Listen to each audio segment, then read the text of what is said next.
नमस्कार, news point लेकर हाजिर हूं मैं राजीव। दोस्तों, संसद में आज बीजेपी बुरी तरह घिरी हुई दिखाई दी। बीजेपी बुरी तरह घिरी हुई है संसद में। बेशक बीजेपी को वक्फ बिल पर जेडीयू यानी और टीडीपी, ये दोनों यानी बिहार और उधर आंध्र प्रदेश, दोनों का साथ मिल गया, लेकिन विपक्ष ने इस मुद्दे पर बीजेपी को ऐसा घेर लिया कि उसके लिए अब अपनी सफाई देना मुश्किल हो जाएगा। वक्फ बिल को बीजेपी संख्या बल के आधार पर पारित करा ले और बाद में इस पर कानून भी बन जाए, तब भी इसका हश्र वही होगा जो किसान आंदोलन के बाद तीनों कृषि बिल का हुआ था। ऐसा दावा विपक्ष का है और अखिलेश यादव ने तो साफ कह दिया है कि वक्फ का मामला बीजेपी के लिए वाटरलू की लड़ाई साबित होगा। आप जानते हैं कि 1815 में वाटरलू की लड़ाई हुई थी और इस लड़ाई में खुद को अपराजेय मानने वाले, जिनको हराया ना जा सके, नेपोलियन, नाम सुना होगा आप लोगों ने, नेपोलियन बोनापार्ट, नेपोलियन की हार हो गई थी। उसका सामना ब्रिटेन, रूस, ऑस्ट्रिया, हंगरी, इन तमाम राष्ट्रों की मिलीजुली ताकत से था जिन्होंने एकजुटता से नेपोलियन को हरा दिया था। अब अखिलेश यादव ऐसी ही भविष्यवाणी बीजेपी के लिए कर रहे हैं। वैसे आज इस मसले पर बहस में विपक्ष के सभी सांसदों ने पूरे तथ्यों और तर्कों के साथ जो बातें कही हैं, उनमें बीजेपी के कई दावे तुरंत ही ध्वस्त हो गए। किरण रिजिजू ने तो इतना कह दिया कि यह संसद भवन भी वक्फ बोर्ड ले लेता अगर हम ये बिल नहीं लाते। सुनिए कि यह संसद भवन भी वक्फ बोर्ड ले लेता अगर हम ये बिल नहीं लाते। उनके ऐसा कहने से जाहिर है कि किस कदर मुसलमानों के खिलाफ माहौल देश में बनाया जा रहा है। हालांकि लोकसभा में प्रतिपक्ष के उपनेता कांग्रेस सांसद गौरव गोगोई ने बीजेपी को मुसलमानों की असली पहचान बता दी। गौरव गोगोई ने क्या कुछ कहा है, आइए जरा सुनिए। किस कौम को आप भ्रमित करना चाहते हैं? बार बार उस कौम को जिसने भारत की स्वतंत्रता की लड़ाई लड़ी है, उस कौम को जिसने 1857 में उन्होंने मंगल पांडे के साथ उन्होंने अपनी शहादत दी, आप उस कौम पर आप दाग लगाना चाहते हैं जिसमें लगभग 2 लाख उलेमा शहीद हुए। आप उस कौम पर दाग लगाना चाहते हैं जिन्होंने भारत छोड़ो आंदोलन में हमारा साथ दिया। आप उस कौम पर आप दाग लगाना चाहते हैं जिन्होंने 6 अप्रैल 1930 में दांडी मार्च का सपोर्ट किया। आप उस कौम पर आप दाग लगाना चाहते हैं जिन्होंने 1926 में ब्रिटिश के डिवाइड एंड रूल को खंडन किया। आप उस कौम पर आप दाग लगाना चाहते हैं जिन्होंने मौलाना हुसैन अहमद मदानी ने 1924 में कंप्लीट इंडिपेंडेंस की मांग की।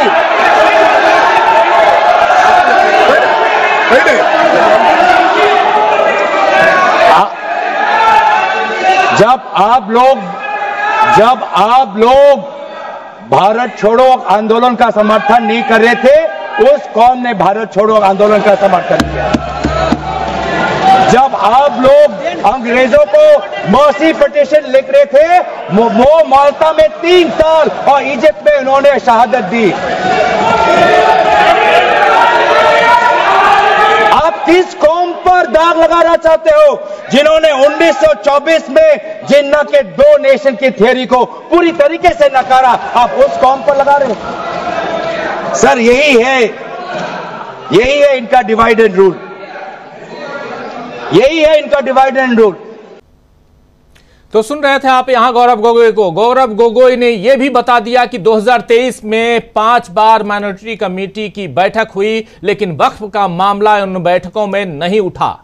आइए जरा ये भी सुनिए। आप लगातार 5 बार बैठक कर रहे हैं, लेकिन वक्फ का मामला आपने नहीं उठाया और सीधे आप बिल लेकर आ गए।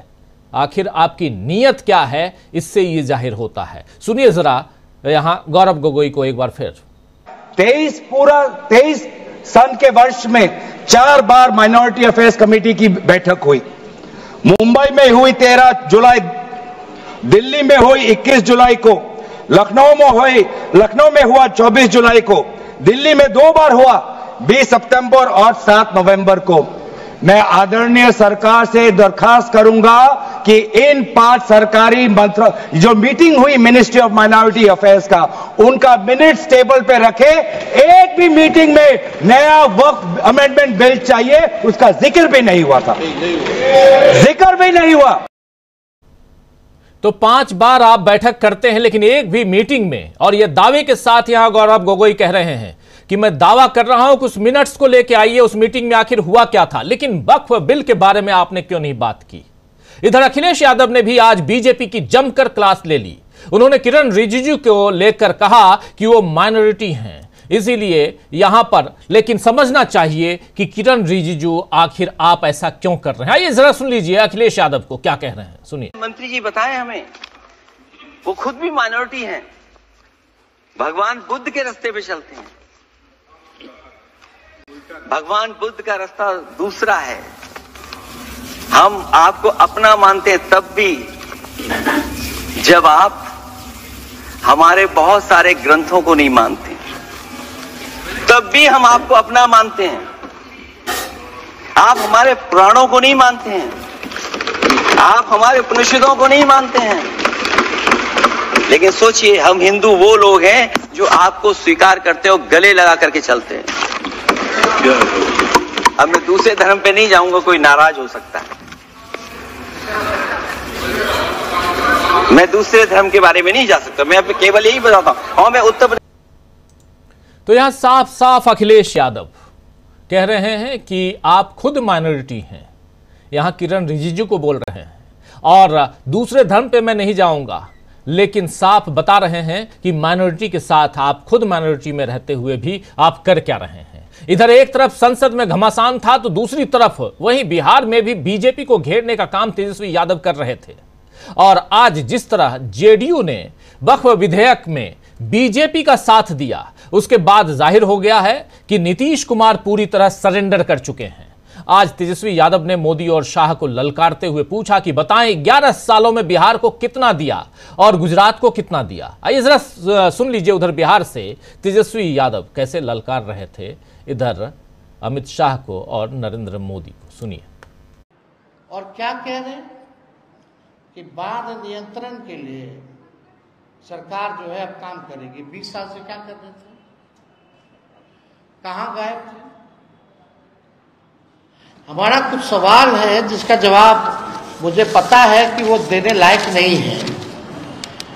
हम चाहते हैं कि गृह मंत्री बताएं कि इन 11 साल के मोदी जी के राज में गुजरात को कितना मिला और बिहार को कितना मिला। साफ तौर पे एक साधारण सा सवाल है। इतनी बिहार की चिंता है इनको, तो एक सबसे ज्यादा वोट यहीं से लेके जाते, सबसे ज्यादा एमपी, दर्जन भर मंत्री बिहार के हैं, ये सौतेला व्यवहार क्यों करते। जरा हिसाब बताएं कि गुजरात को 11 साल में और बिहार को 11 साल में इन्होंने कितना दिया, ये हिसाब। 20 वर्षों में पलायन रोकने के लिए। तो इधर तेजस्वी यादव को आप सुन रहे थे। वहीं आज जाति जनगणना और ओबीसी आरक्षण पर भी मोदी की कुर्सी को चैलेंज मिल गया है। यह चैलेंज दिया है तेलंगाना के सीएम रेवंत रेड्डी ने। आज रेवंत रेड्डी जंतर मंतर पर एक प्रदर्शन में उन्होंने पीएम मोदी को चैलेंज करते हुए देते हुए कहा है कि ओबीसी वर्ग को 42% आरक्षण दो, वरना अपनी कुर्सी छोड़ो। तो एक नहीं बल्कि कई तरीके से बार बार मोदी की सत्ता पर सवाल उठ रहे हैं, और इसके साथ ही सवाल उठ रहे हैं आखिर बीजेपी की असली नीयत क्या है। सबका साथ, सबका विकास और सबका विश्वास ये दावा करने वाली बीजेपी आखिर क्यों हिंदुओं और मुसलमानों दोनों के मन में अविश्वास भर रही है। वक्फ संशोधन विधेयक क्या इसी अविश्वास को बढ़ाने का एक और तरीका है? सवाल कई है दोस्तों, इन सवालों का जवाब ढूंढेंगे। और इस वक्त जब हम चर्चा कर रहे हैं तो अभी अभी उधर अमित शाह अपना बयान, अपना भाषण, वहां आखिरी उनका पड़ाव चल रहा है, और दूसरी तरफ दिन भर बहस। लोकसभा में आज वक्फ बिल को पेश किया गया 12 बजे, और वक्फ बिल जब पेश कर रहे थे किरण रिजिजू, तो एक लाइन जो शुरुआत में भी वो बात कह चुका हूं, वो लाइन उनकी कि ये विपक्ष के लोग वक्फ बिल अगर हम नहीं लाएंगे तो ये लोग जो हैं ये मिलकर, सब मिलकर संसद भवन की जमीन को भी वक्फ के हवाले कर देंगे। आखिर कहना क्या चाह रहे थे किरण रिजिजू साहब, ये उन्हीं से पूछा जाए। लेकिन क्या इतना अविश्वास भरने की कोशिश और इतना करके आखिर क्या पाना चाहते हैं? हिंदू और मुसलमानों की दरार को बढ़ाना चाहते हैं आप, या कुछ और करना चाहते हैं? कैसे घिरी हुई है यहां पर सरकार, और बीजेपी की असली चेहरा, असली नीयत कैसे उजागर हो रही है यहां पर? कैसे बखबिल पर संसद में आर पार चल रहा है, ये सब कुछ हम बताएंगे, दिखाएंगे आपको। आइए जरा सबसे पहले अपने तमाम साथियों को आपका परिचय करवाता हूं जो इस चर्चा में हमारे साथ जुड़े हुए हैं, उनसे आपका परिचय करवाता हूं। लेकिन बहुत इंपॉर्टेंट है दोस्तों, इसलिए समझना कि एक तरफ कांग्रेस पार्टी, तमाम दूसरे दलों के नेता, और दूसरी तरफ सत्ता पक्ष, लगातार जारी है चर्चा। इसी चर्चा बीच बीच में हम आपको लेके चलेंगे भी, संसद में जो चल रहा है उधर भी दिखाएंगे।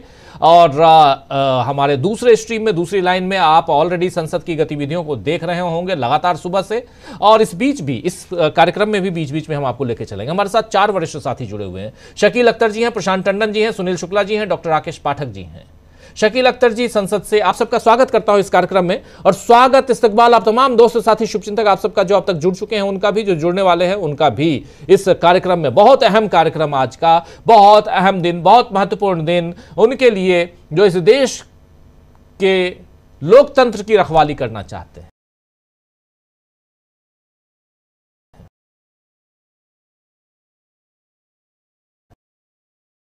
पास आना चाहता हूं। संसद में सुबह दोपहर 12 बजे से अभी तक क्या कुछ हुआ, क्या कुछ हो रहा है? जी, बहुत तेज गतिविधियां हैं, और शुरुआत जो है वो किरण रिजिजू ने की, जो अल्पसंख्यक मामले के मंत्री हैं। और शुरुआत ही एक ऐसे झूठ से की, एक ऐसी अफवाह से की, जिसको अंत तक आते आते अभी जो चल रहा था, जब हम वहाँ से निकले, गृह मंत्री अमित शाह का भाषण, तो वो उसी झूठ का सिरा पकड़कर वहाँ तक ले आए हैं। किरण रिजिजू ने, जैसा आपने कहा, कहा कि संसद भवन की जमीन पर भी वक्फ बोर्ड ने अपना दावा कर दिया था। ये बिल्कुल ऐसा ही झूठ है जैसा अभी अमित शाह ने कहा कि आप लोगों के लिए अपना राष्ट्रीय अध्यक्ष बनाना 5 मिनट का काम है, हम इतने करोड़ की पार्टी हैं, हमें समय लगता है। अखिलेश यादव, जिनका आप जिक्र कर रहे थे, आज बहुत अच्छा बोले। विपक्ष के कई नेताओं ने बहुत अच्छा भाषण दिया आज। गौरव गोगोई जो उपनेता है, अखिलेश यादव, इमरान मसूद, वेणुगोपाल। तो अखिलेश यादव ने सवाल उठाया वहां पे कि इतनी बड़ी पार्टी होने का दावा करते हैं, इतने साल से सत्ता में हैं, मगर राष्ट्रीय अध्यक्ष नहीं जुड़ पाते। अमित शाह जी खड़े हो गए। अमित शाह जी ने बोला कि आप लोगों की आज जितनी पार्टियां मेरे सामने बैठी हुई हैं, सिर्फ 5 मिनट का काम होता है। उन्होंने खुद देखा, उनकी सरकार ने देखा, उनके मीडिया ने देखा कि अभी जो कांग्रेस का 3 साल पहले चुनाव हुआ था, जिसमें मल्लिकार्जुन खड़गे अध्यक्ष बने थे, वहां किस तरह एक एक चीज हफ्तों लगा के पूरे टाइमिंग के साथ में चुनाव हुए, मगर बोल देते हैं, मीडिया उसको छाप देता है और वही खबर चल जाती है। इसी तरह किरण रिजिजू ने जो बोल दिया कि संसद भवन पे इन्होंने कब्जा करने की कोशिश की थी, संसद भवन पे इन्होंने दावा किया था, ये ऐसा ही झूठ है जैसा ये लोग कई बार ताजमहल पे करते हैं। तो आज संसद में जो है, लोकसभा में, इनकी सारी कोशिश ये थी कि किस तरह इस झूठ को एस्टेब्लिश किया जाए कि मुसलमान ऐसे होते हैं। और इसका जवाब जो है गौरव गोगोई ने बहुत अच्छी तरह दिया। उन्होंने बताया, कांग्रेस के उपनेता ने, कि जब आप माफीनामा लिख रहे थे, जब आप तिरंगे का अपमान कर रहे थे, भारत छोड़ो आंदोलन से भाग रहे थे, तब ये लोग देश की आजादी के लिए कुर्बानियां दे रहे थे जी। और सबने कुर्बानियां दी, हिंदू ने, मुसलमान ने, सिख ने, ईसाई ने, सबने कुर्बानियां दी, किसी एक कौम ने नहीं दी। मगर ये लोग एक कौम को टारगेट कर रहे हैं, इसलिए गौरव गोगोई को यह बात कहना पड़ी कि मुसलमानों का क्या योगदान रहा। और जिस उलेमाओं की बात कर रहे थे जमीयत के, तो वाकई जो है किसी भी दुनिया के इतिहास में ये पहला मौका था कि जब धार्मिक लोग राजनीतिक आंदोलन में कूदे हों। आमतौर पे धार्मिक लोग कहते हैं हमें राजनीति से क्या मतलब, लेकिन जमीयत उलेमा ए हिंद के लोग जो है उन्होंने इसके खिलाफ बाकायदा आंदोलन किया। और आज जमीयत उलेमा ए हिंद ने कहा, उनके अध्यक्ष अरशद मदनी ने कहा कि हम शांतिप्रिय लोग हैं, हो सकता है इनके पास बहुमत है, ये पास करवा ले इसको, लेकिन हम इसके खिलाफ कोर्ट में जाएंगे और अदालत से लड़ाई लड़ेंगे। इसी तरह जो मुसलमानों की देश में सबसे बड़ी संस्था है AIMPLB, उसने आज एक लोकसभा की कार्रवाई शुरू होने से पहले प्रेस कॉन्फ्रेंस की और उसमें उन्होंने कहा कि अगर ये बिल इन्होंने यहां पास कर दिया तो हम आंदोलन करेंगे। तो ये सारे के सारे जितने भी मुस्लिम संगठन हैं वो सब शांतिपूर्ण आंदोलन की बात कर रहे हैं या कोर्ट में जाने की बात कर रहे हैं, मगर लोकसभा के अंदर बीजेपी के लोग जिस तरह के नारे लगा रहे थे, भड़काऊ बातें कर रहे थे, वो सारी की सारी इस बात का स्पष्ट संकेत था कि उनका एकमात्र उद्देश्य जो है हिंदू मुसलमान विभाजन को बढ़ाने का है। तो इसका परिणाम क्या होगा वो भी अखिलेश यादव ने बड़े साफ शब्दों में कह दिया। अखिलेश ने कहा कि आप पास करा लो, संख्या भले आपके पास, पर पूरी दुनिया में जो मैसेज जाएगा वो यही जाएगा कि भारत यही सेकुलर है। भारत की सेकुलर छवि पे आप दाग लगाने जा रहे हैं, दुनिया में भारत की एक गलत छवि बनाने जा रहे हैं। ये सब इसको समझने को तैयार नहीं है जी। ये सब कहां तक चलेगा। और अखिलेश यादव ने ये साफ बात कही कि आप जो है एक ऐसी लड़ाई लड़ रहे हैं, अपनी अंदरूनी लड़ाई, कि आप में खराब हिंदू कौन है ज्यादा। स्पष्ट इशारा मोदी और योगी की लड़ाई की तरफ था कि दोनों के बीच जो आपस में रस्साकशी चल रही है, योगी जी को जल्दी है दिल्ली आने की, मोदी जी को जल्दी है उनको हटाने की, तो ये सब देश के लिए अच्छी बात नहीं है। इसमें जो केसी वेणुगोपाल ने भाषण दिया उसमें कुछ बातें उन्होंने बड़ी अच्छी कही और देश को जगाने वाली बातें कही। केसी वेणुगोपाल ने कहा कि आज आप मुसलमानों को टारगेट कर रहे हैं, उनके खिलाफ ये ला रहे हैं, कल क्रिश्चियन के खिलाफ लाएंगे, सिख के खिलाफ लाएंगे, जैन के खिलाफ लाएंगे। इन सब माइनॉरिटी में से आप किसी को भी बख्शने वाले नहीं हैं, क्योंकि आप मूलतः जो है वो माइनॉरिटी के कमजोर के खिलाफ है। तो आज का जो अभी कार्रवाई चल रही है, थोड़ी देर में इसमें वोटिंग की शुरुआत हो जाएगी, वोटिंग होगी। बीच में एक स्थिति ऐसी भी आई थी जब विपक्ष को वॉकआउट करना पड़ा था, क्योंकि किरण रिजिजू जिस तरह बोल रहे थे, सारी गलत बयानी कर रहे थे, और उसके बाद जब गौरव गोगोई बोलने को खड़े हुए तो उन्होंने अध्यक्ष से संरक्षण मांगा कि किरण रिजिजू जब बोले तो हमने किसी ने विरोध नहीं किया, हमने उसको सुना, लेकिन जब मैं बोल रहा हूं तो मुझे बोलने नहीं दिया जा रहा। लेकिन उन्हें अध्यक्ष का संरक्षण नहीं मिला और उनके भाषण के बीच बहुत जबरदस्त नारेबाजी होती रही, हंगामा होता रहा।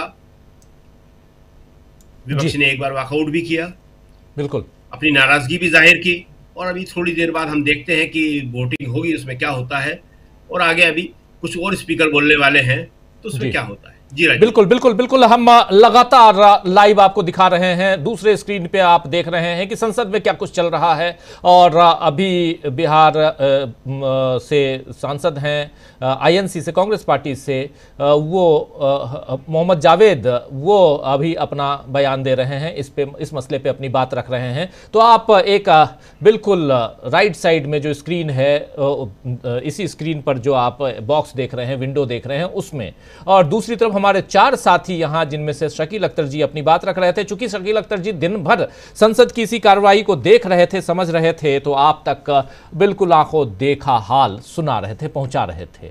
3 साथी और हमारे साथ मौजूद हैं। डॉक्टर राकेश पाठक जी हैं, प्रशांत टंडन जी हैं, सुनील शुक्ला जी हैं। डॉक्टर साहब, आपके पास आना चाहता हूं, और दोनों का रुख इस पे भी बात करेंगे हम, बिहार और उधर आंध्र प्रदेश, दोनों के मुखिया का रुख भी, इस पे भी चर्चा करेंगे। लेकिन उससे पहले गौरव गोगोई ने जो भाषण दिया है उसकी काफी तारीफ हो रही है।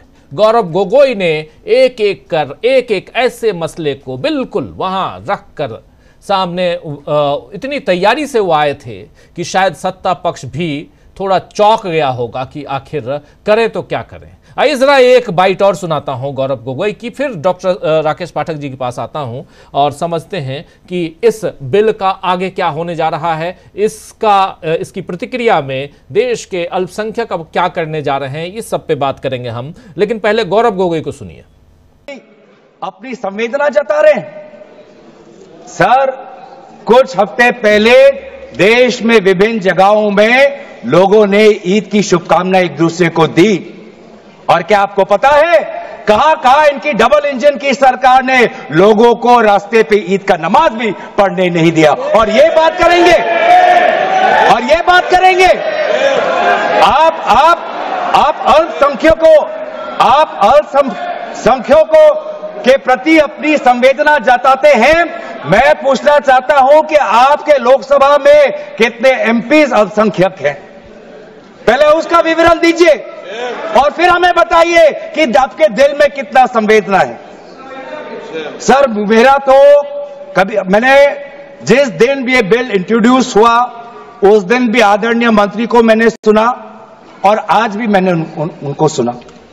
जिस दिन उन्होंने इंट्रोड्यूस किया उस दिन भी अगर आप उनका स्टेटमेंट पढ़े तो उन्होंने कहा कि इसको बिल लाने से पहले बहुत विस्तार रूप से इस बिल की लाने के लिए चर्चा हुई थी।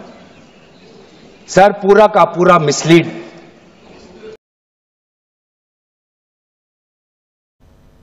तो साफ साफ मिसलीड कर रहे हैं यहां पर अल्पसंख्यक मामले के मंत्री किरण रिजिजू, और यह आरोप लगा रहे हैं इधर गौरव गोगोई कह रहे हैं। और उससे पहले आपने सुना था जिसमें गौरव गोगोई कह रहे थे कि एक नहीं बल्कि 5 मीटिंग आपने कर ली, लेकिन उसमें आपने कहीं भी वक्फ बिल की बात, उसकी चर्चा नहीं की। और अब आप कह रहे हैं कि हमने गहन अध्ययन, गहन चर्चा और उसके बाद इसको लेके आ रहे हैं। महिलाओं का जिक्र भी हो रहा था। अभी देखिए, अभी कैराना से सांसद हैं और इकरा हसन ये बोल रही हैं, जरा सुन लेते हैं, सीधे चलते हैं इकरा हसन क्या कह रही हैं, उनको सुनते हैं और फिर आते हैं डॉक्टर राकेश पाठक जी आपके पास। जरा सीधा लाइव ले चलते हैं आपको संसद भवन, सुनिए। पर एक विधवा महिला अपनी लड़की के साथ मेरे पास आई और उसने बताया कि वह एक वक्त की प्रॉपर्टी में रहती है, वही उसके सर पर छत का काम भी करती है और उसकी रोजी रोटी भी वहीं से आती है। वो इस बिल को लेकर इतनी फिक्रमंद थी कि कहीं उससे वो उसकी संपत्ति ना छीन ली जाए। वो अकेली एक ऐसी महिला नहीं है, ऐसे लाखों लोग हैं जो वक्त की गरीब महिलाएं जो वक्त की संपत्ति से अपना रोजगार चला रहे हैं। और ये जो वक्फ बाय यूजर क्लॉज के हटाने से लाखों वक्फ की जायदाद अपना स्टेटस खो देंगी और लाखों लोग, इसी तरीके के लोग सड़कों पर आ जाएंगे। वक्फ क्या है? वक्फ बाय यूजर क्या है? इसका ये मतलब है कि कोई जायदाद अगर सालों से दीन और भलाई के कामों के लिए इस्तेमाल हो रही हो तो वो खुद ब खुद वक्फ मानी जाएगी। हिंदुस्तान की अदालतों ने भी इस बात को तस्लीम किया है। वक्फ बाय यूजर सिर्फ वक्फ बोर्ड को ही मिली कोई खास सौगात नहीं है, ये बल्कि सभी अन्य धार्मिक ट्रस्टों को परंपरा और यूज के आधार पर बिना किसी डॉक्यूमेंटेशन के धार्मिक चरित्र को डिक्लेयर करने का राइट मिला हुआ है। भारत के संविधान के आर्टिकल 13 क्लॉज 3 में कस्टम और यूसेज को कानूनी वैधानिकता प्रदान करता है। इसी आर्टिकल से वक्फ बाय यूजर भी निकला गया है। इस बिल के कानून बनने पर वक्फ बोर्ड तो इस प्रोविजन से हाथ धो बैठेगा, लेकिन अन्य धार्मिक ट्रस्टों को यह सुविधा जारी रहेगी। इससे भारतीय संविधान के आर्टिकल 14 और 15 का सीधा उल्लंघन है, जो धर्म और जाति के आधार पर भेदभाव और कानून के सामने सभी की बराबरी पर जोर देता है। मैं इसके साथ ये भी कहना चाहती हूँ कि सत्ता के लोग जो एक दूसरे की पीठ थपथपा रहे हैं कि वक्फ बाय यूजर का जो अमेंडमेंट इन्होंने दिया उसको एक्सेप्ट कर लिया गया है, लेकिन इनकी शरारत यह है कि उसके साथ ही एक ऐसा प्रोवाइजो इसमें शामिल किया गया जिसके आधार पर यह कहा गया है कि अगर कोई भी वक्फ की संपत्ति विवादित हो तो वह अपना वक्फ स्टेटस खो देगी। तो जो अमेंडमेंट इन्होंने दिया है, जिसको एक्सेप्ट कर लिया गया है, उसका कोई मतलब नहीं है। ये इनकी नीयत है जो साफ जाहिर हो रही है। सोने पर सुहागा एक काम और किया है, सरकार ने वक्फ की कानून के सेक्शन 107 को हटाकर लिमिटेशन एक्ट में 12 साल तक ही किसी के खिलाफ अदालत में जाने का प्रोविजन है। सेक्शन 107 में बोर्ड को लिमिटेशन एक्ट से राहत मिली हुई थी। वक्फ बोर्ड कभी भी अवैध कब्जाधारियों के खिलाफ अदालत जा सकता था। अगर ये सेक्शन ना हो तो अवैध कब्जा करने वाले लोग कानूनी प्रक्रिया का फायदा उठाकर वक्फ की प्रॉपर्टी को हड़प सकते हैं। अन्य धार्मिक ट्रस्ट भी इस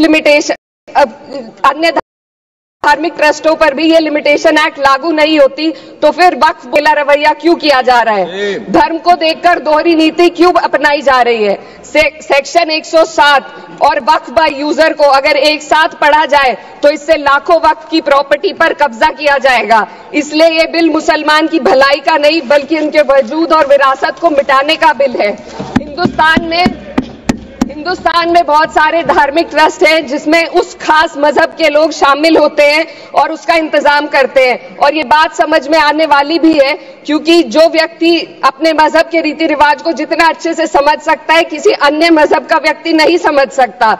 आर्टिकल 26 क्लॉज 2 के तहत धार्मिक संप्रदाय को अपने मजहबी इदारों के एडमिनिस्ट्रेशन का हक देता है, लेकिन वक्फ बोर्ड के बारे में इसको उल्टा किया जा। Sir 2 minute sir please 2 minutes. सरकार इसे एक सेक्युलर बॉडी मान रही है और इसमें गैर मुस्लिमों को शामिल करने की बात कह रही है। आपके मुंह से सेक्युलरिज्म की बात सुनकर अच्छा लगा, लेकिन अगले ही पल ये भ्रम टूट जाता है क्योंकि आपको सिर्फ दान देने के लिए प्रैक्टिसिंग मुस्लिम का आपने क्लॉज डाला है, लेकिन बोर्ड में बैठने के लिए मुस्लिम होने की कोई आपकी क्लॉज नहीं है। तो इससे आपकी जो दोहरी नीति है वो साफ जाहिर होती है। ये वही सरकार है जिसने राम जन्मभूमि ट्रस्ट में ये लिख दिया कि जिला अधिकारी भी अगर होगा तो हिंदू होना चाहिए। कोई मुझे बताए कि वहां पर सेक्युलरिज्म का रस क्यों नहीं घोला गया? सर आखिर में मैं अपनी बात को खत्म करने से पहले महिलाओं का मुद्दा बार बार उठाया जा रहा है। सरकार का कहना है कि बोर्ड में मुस्लिम महिलाओं को रिप्रेजेंटेशन देंगे। इस कानून से पहले भी मुस्लिम महिलाएं बोर्ड में मेंबर रह चुकी हैं और मिनिमम 2 का प्रोविजन था, उससे ज्यादा भी हो सकती थी। सर मैं ये कहना चाहती हूँ कि सरकार ने महिलाओं के लिए ऐसा कौन सा नया काम किया जिसका ढिंडोरा सरकार का हर सदस्य पीट रहा है? इस बात की तायीद अगर आपकी तरफ से कोई मुस्लिम महिला करती तो हम उसका यकीन भी करते, लेकिन अफसोस आपकी इतनी लंबी कतार में एक भी मुस्लिम महिला नजर नहीं आती है। सर मैं खुद एक मुस्लिम महिला हूँ, मैं सिर्फ एक सर मैं माइनॉरिटी महिला हूँ। इस सदन में हम सिर्फ 2 महिलाएं हैं और उस नाते से मैं ये बात कहना चाहती हूँ कि इस बिल के माध्यम से मुस्लिम महिलाओं को कुछ नहीं मिल रहा है। ये हमें कुछ नहीं देना चाहते, सिर्फ टोकनिज्म हमारे नाम पर बनाकर एक नैरेटिव मीडिया में चलाना चाहते हैं। तो ये बिल मुसलमान की भलाई का नहीं, उनकी पहचान को मिटाने का है। सर अंत में मैं बस यही कहना चाहती हूँ कि कागजों की कैद में बस नाम रह जाएंगे, वो जो हमारे थे सिर्फ दावे में रह जाएंगे। इस बिल के द्वारा मीठी ईद के जायके को कड़वा करना यही असली सौगाते मोदी था। बहुत बहुत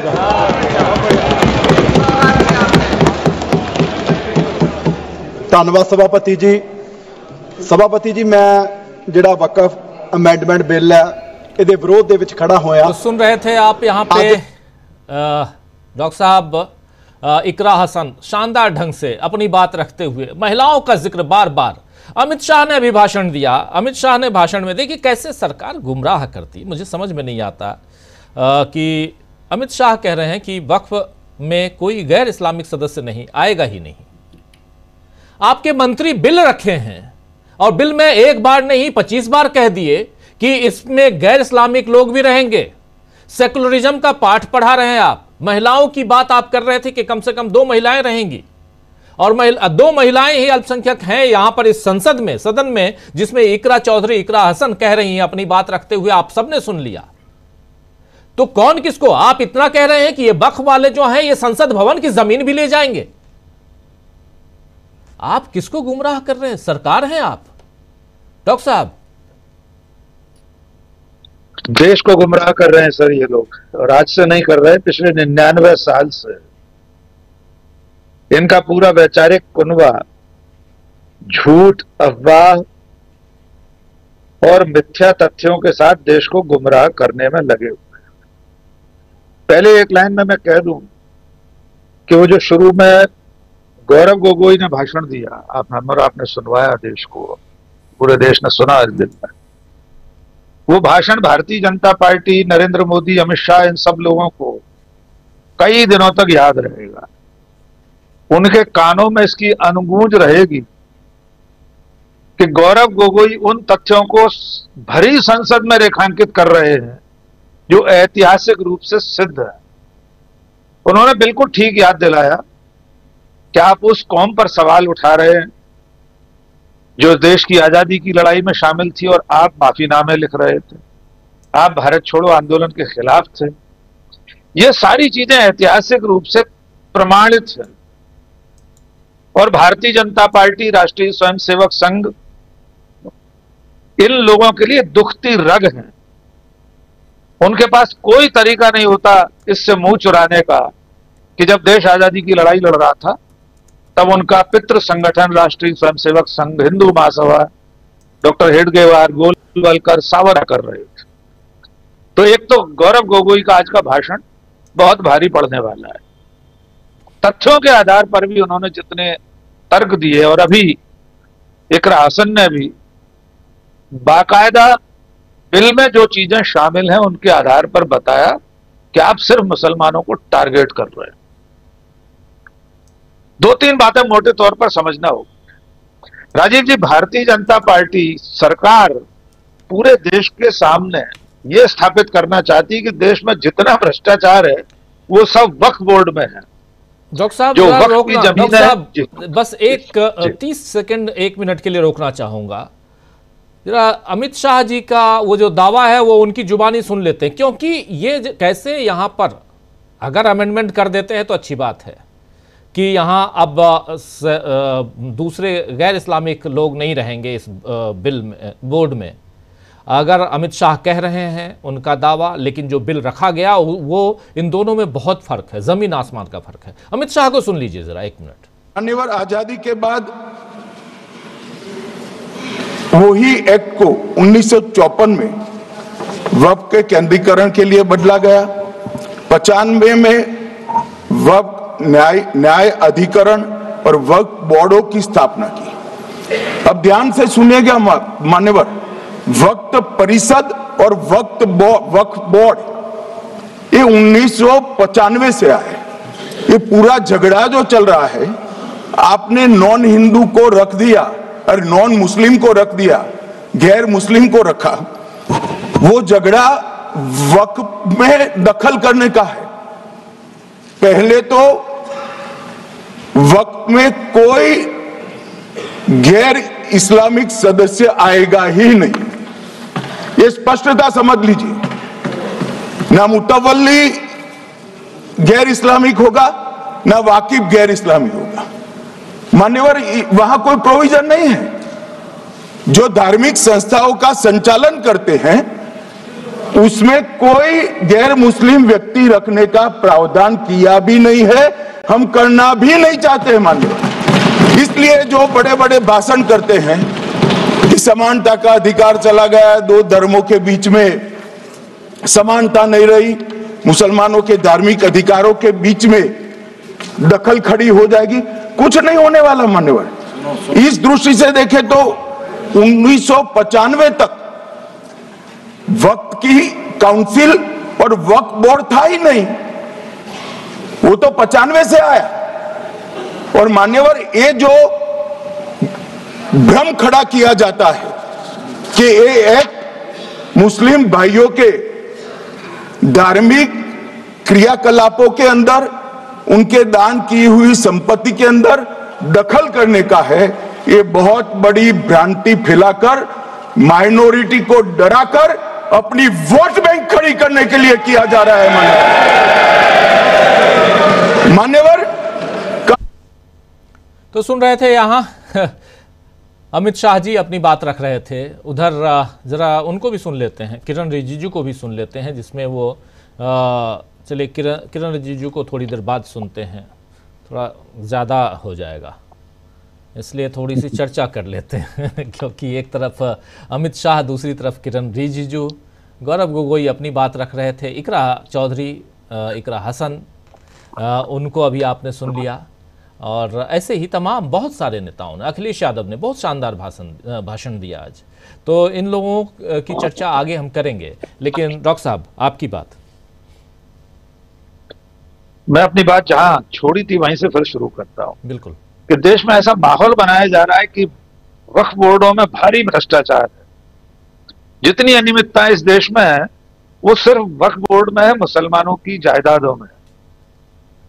यानी इस देश का बाकी 82% जो हिस्सा है, लोग हैं, संस्थाएं हैं, शासन प्रशासन है, वहां सारे के सारे सत्यवादी हरिश्चंद्र बैठे हुए हैं।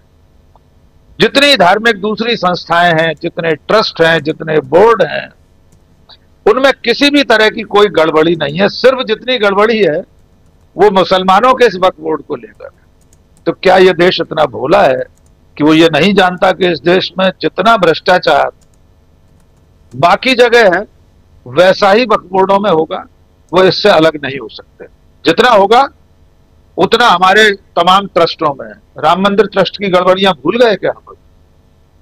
श्री राम मंदिर न्यास जो है उसने जमीनों की किस तरह बंदर बाट की है, किस तरह अयोध्या में जमीनों की खरीद फरोख्त हुई है। आज तक मंदिर आंदोलन के चंदे का हिसाब इस देश को नहीं दिया गया। पीएम केयर फंड का कोई अता पता नहीं है। तो भ्रष्टाचार के नाम पर सिर्फ एक वर्ग विशेष को बदनाम करने की कोशिशें है। दूसरी बात, किरण रिजिजू जी ने शुरू में कहा कि जितनी जमीन हिंदुस्तान में वक्फ बोर्ड के पास है वो दुनिया में सबसे ज्यादा है। एक बहुत साधारण सा तर्क है, उनके संज्ञान में लाया जाए कि अगर इस देश में जितने हिंदू उपासना स्थल हैं, जितने हिंदू ट्रस्ट हैं, जितने बोर्ड हैं, छोटे से छोटे मंदिर जिनको गांव में रियासत काल से जमीनें मिली हुई हैं, ग्वालियर रियासत में माफी औकाफ कहा जाता है, आज भी मंदिरों के पास न जाने कितनी बीघा कितने एकड़ गांव के गांव मंदिरों से लगे हुए हैं।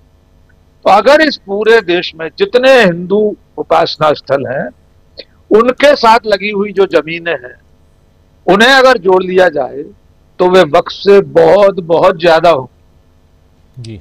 वो जमीन इतनी ज्यादा होगी कि उसका हिसाब लगाना मुश्किल हो जाए। अब आते हैं इसके प्रावधानों पर। इस सरकार का तालमेल कैसा है कि बिल में क्या है, गृह मंत्री क्या दावा कर रहे हैं, अल्पसंख्यक मामलों का मंत्री क्या कह रहा है, आपस में एक दूसरे को पता नहीं है। अब वे दावा कर रहे हैं।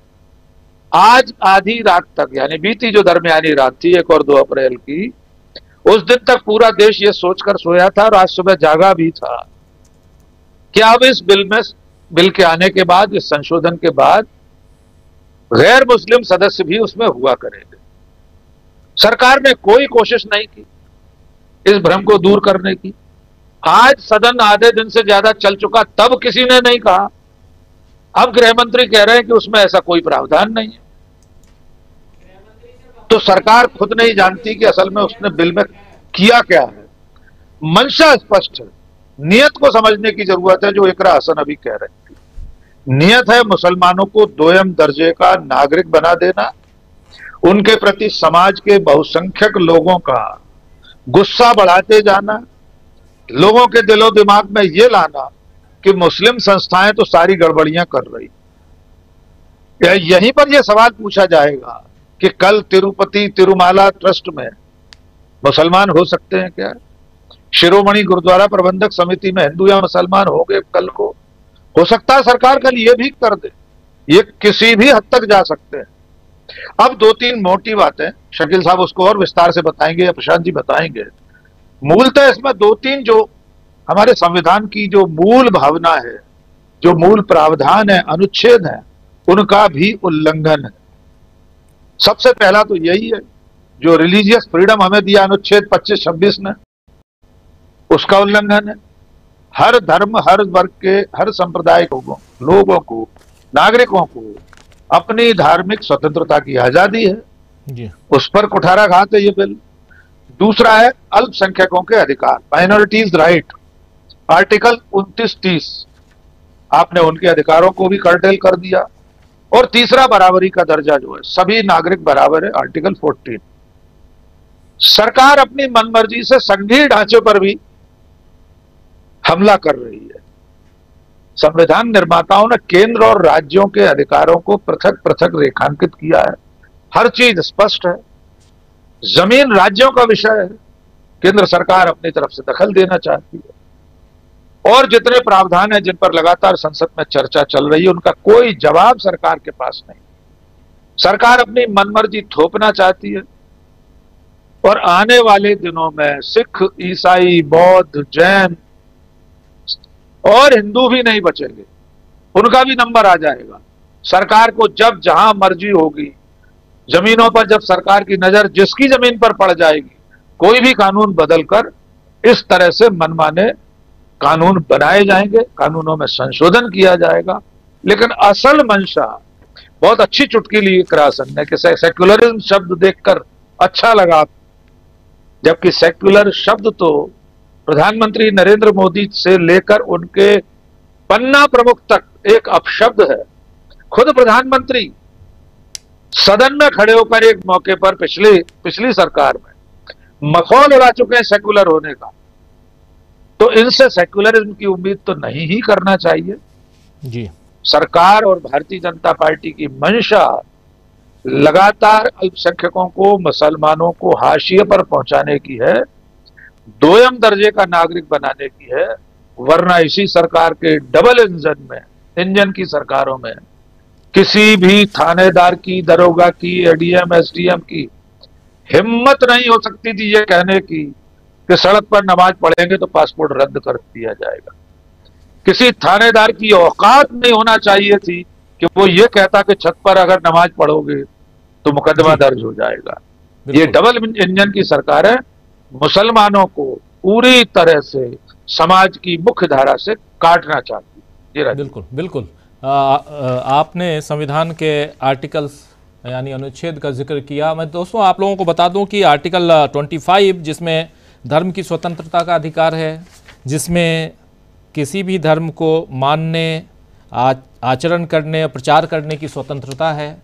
उसके बाद 26 धार्मिक कार्यों के प्रबंधन की स्वतंत्रता है, आर्टिकल 26। आर्टिकल 27 किसी विशिष्ट धर्म की अभिवृद्धि के लिए करों के, ये हालांकि नहीं, लेकिन 27 नहीं, लेकिन जो 25 और 26 बहुत इंपॉर्टेंट है। इसके बाद 29 का जिक्र है। ये सारी चीज़ें जो हैं बहुत महत्वपूर्ण हैं आर्टिकल्स में, जिसमें अब जिसको किनारे रख के यहाँ बात कुछ और हो रही है और इस पे चर्चा। एक तरफ किरण रिजिजू जो बिल पेश किए उनमें कहा जा रहा है कि इसमें दूसरे धर्म के लोग भी शामिल होंगे इस ट्रस्ट में या ये जो बोर्ड होगा उसमें, और दूसरी तरफ देश के गृह मंत्री कह रहे हैं कि ऐसा नहीं है।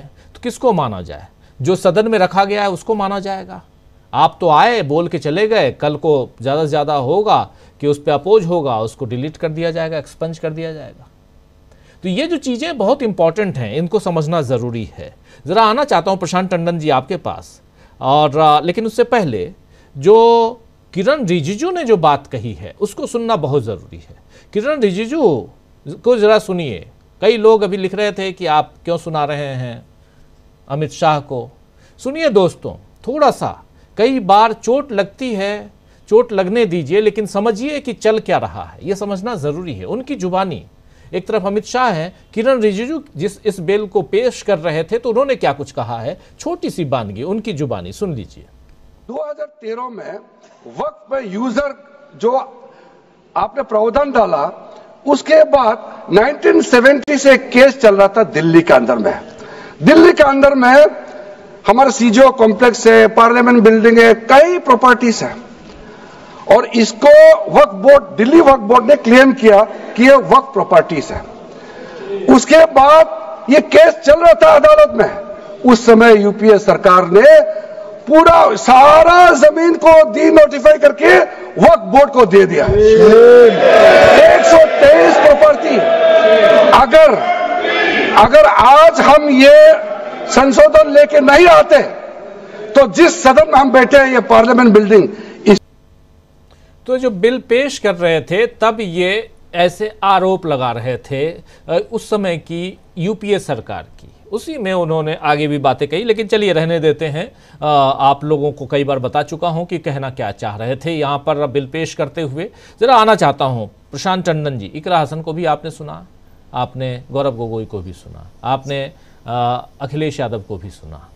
सदन में मौजूद हैं इस वक्त जब ये चर्चा चल रही है, तो राहुल गांधी भी मौजूद हैं, लेकिन गौरव गोगोई जो सदन के उपनेता हैं उन्होंने अपनी बात यहीं से शुरुआत की थी, उन्होंने अपनी बात रखी थी और फिर से गौरव गोगोई को सुनेंगे। लेकिन पहले आपको सुनना चाहते हैं कि इस विषय पे अब आगे की सियासत किस दिशा में, जबकि ये क्लियर है कि नीतीश बाबू का जो स्टैंड है वो क्या है, चंद्रा बाबू का स्टैंड क्या है, ये क्लियर हो चुका है। ये भी क्लियर हो गया है कि रामविलास पासवान LJP-R जो है यानी लोक जनशक्ति पार्टी रामविलास जो है उसका स्टैंड भी क्लियर है अब, और क्लियर है इधर चिराग माफी चाहूंगा जयंत चौधरी का भी। अब कैसे देखा जाए? जी देखिए राजीव जी, आज जो संसद में हो रहा है, अभी संसद चल रही है, भारत के इतिहास का एक बड़ा मील का पत्थर इसको कहा जाएगा कि उस वक्त जब देश के मुसलमानों पे और नागरिकों पे उनके संवैधानिक अधिकारों पर बुलडोजर चला रही है सरकार, उस वक्त खड़े कौन हुए हैं उसको रोकने के लिए? सरकार के इस बुलडोजर पे खड़ा कौन है? गौरव गोगोई, अखिलेश यादव, ए राजा, कल्याण बनर्जी, केसी वेणुगोपाल, इकरा हसन, रशीद, इमरान मसूद, तमाम लोग। ये भी इतिहास में दर्ज होगा कि भारत का जो विपक्ष था वो कितना मजबूत था और कितना सेकुलर था। जिस तरीके की बातें गौरव गोगोई ने की हैं वहां पे भाषण में, और उस वक्त जब सबसे बड़ा हमला मुसलमानों पर हो रहा है संसद में सरकार की तरफ से, उस वक्त वो गिना रहे हैं कि मुसलमानों का कितना बड़ा रोल भारत की आज़ादी में उस वक्त था जब आरएसएस के लोग माफिया मांग रहे थे अंग्रेज से। तो इस लिहाज से बहुत ऐतिहासिक दिन है और संवैधानिक वैल्यूज़ के खिलाफ तो ये बिल है ही और आगे अदालतों में चैलेंज होगा। लेकिन जो इकरा हसन बात कह रही थी वो बहुत इंपॉर्टेंट है कि अभी अमित शाह कह रहे थे कि मुतवल्ली मुसलमान होगा। मुतवल्ली तो केयर टेकर है। वक्फ की जमीन को अगर डिस्प्यूट होगा तो उसको जो है लैंड यूज उसका चेंज करने के लिए या उसके जो फैसला होगा उस जमीन पर, उसका जो बोर्ड रहेगा उसमें गैर हिंदू गैर मुस्लिम है। और एक पार्लियामेंट की दिन भर की डिबेट में बीजेपी की तरफ से एक बात आ रही है, खासकर जेडीयू की तरफ से भी बात आई, पसमानदा मुसलमानों के बड़े खैर ख्वाह। तो पहली बात तो बता दूं कि लिंचिंग में, दंगों में जो भुक्तभोगी होते हैं, जिनकी दुकानें बंद करवाई जाती हैं, अभी नवरात्र में दुकानें बंद हो रही हैं, जिनकी सब्जियों और फल के ठेलों पे आप हमला करते हैं कांवड़ के दौरान या बाकी समय में, वो पसमानदा ही मुसलमान होते हैं। अगर आपको पसमानदा की इतनी चिंता है तो हिंदू समाज के दलित और ओबीसी कहाँ हैं? जो राम मंदिर ट्रस्ट अभी जो बना है, अभी हाल फिलहाल की बात है, कोई बहुत पीछे इतिहास की बात नहीं है, क्या उस ट्रस्ट में एक भी दलित या ओबीसी का व्यक्ति है? क्या उस ट्रस्ट में, जो इकरा हसन बात कर रही थी, क्या उस ट्रस्ट में कोई मुस्लिम है? वहां पे कोई ईसाई है? यही झगड़ा अभी बौद्ध विहार में चल रहा है, जिसके बारे में सेकंड राउंड में मैं बोलूंगा। लेकिन ये जो बातें हैं, अब आप देखिए, मैं एग्जांपल दूंगा अगर, कि वैष्णो देवी ट्रस्ट, उसका जो चेयरमैन होता है वो वहां का लेफ्टिनेंट गवर्नर होता है, पहले गवर्नर होता था। उसमें बड़ा साफ क्लॉज है कि अगर वो गैर हिंदू है तो फिर वो कोई और डेजिग्नेट हो जाएगा, फिर वो चेयरमैन नहीं होगा। जी। काशी विश्वनाथ मंदिर के जो एडमिनिस्ट्रेटिव कमेटी है, उसमें डिस्ट्रिक्ट मजिस्ट्रेट होगा वहां का। उसमें भी क्लॉज है कि अगर डिस्ट्रिक्ट मजिस्ट्रेट हिंदू नहीं होगा तो उसके नीचे का अधिकारी होगा वहां का कमेटी का चेयरमैन। ये तमाम मंदिरों में इस तरीके क्लॉज हैं तो आप यहाँ पे तो आप गैर मुसलमानों को आप जगह दे रहे हैं, जो कि डिसीजन मेकिंग बॉडी होगी, जो तय करेगी उस जमीन का मुस्तकबिल। दूसरी बात, आज संसद की डिबेट में एक और बात आई, किरण रिजिजू ही बता रहे थे कि साहब इतनी ये प्रॉपर्टीज जो हैं वो लॉस मेकिंग प्रॉपर्टीज हैं, वक्फ की प्रॉपर्टी। भाई वो लॉस मेकिंग इसलिए है, और अखिलेश यादव ने इसको बहुत साफ तौर पे कहा भी, वो लॉस मेकिंग, उसमें प्रॉफिट एंड लॉस नहीं देखा जाता, वो धार्मिक और पुण्य काम के लिए है, सामाजिक काम के लिए है। जहाँ अनाथालय चलना है, जहाँ कब्रिस्तान होना है, जहाँ यतीम खाना बना हुआ है, जहाँ पे स्कूल है, मदरसा है, वो प्रॉफिट मेकिंग बिजनेस नहीं होता है। वो कोई किरण रिजिजू बिल्डर के तरह से उस जमीनों को देख रहे हैं, और यही मंशा भी है। तो धार्मिक जो जमीनें हैं या धार्मिक कारोबार है, वो प्रॉफिट एंड लॉस अकाउंट के हिसाब से नहीं देखा जाता। मैं एक एग्जांपल दे दूं आपको, देश भर के मंदिरों में लगभग 3500 से 4000 टन सोना है, जिसकी कीमत कितनी है?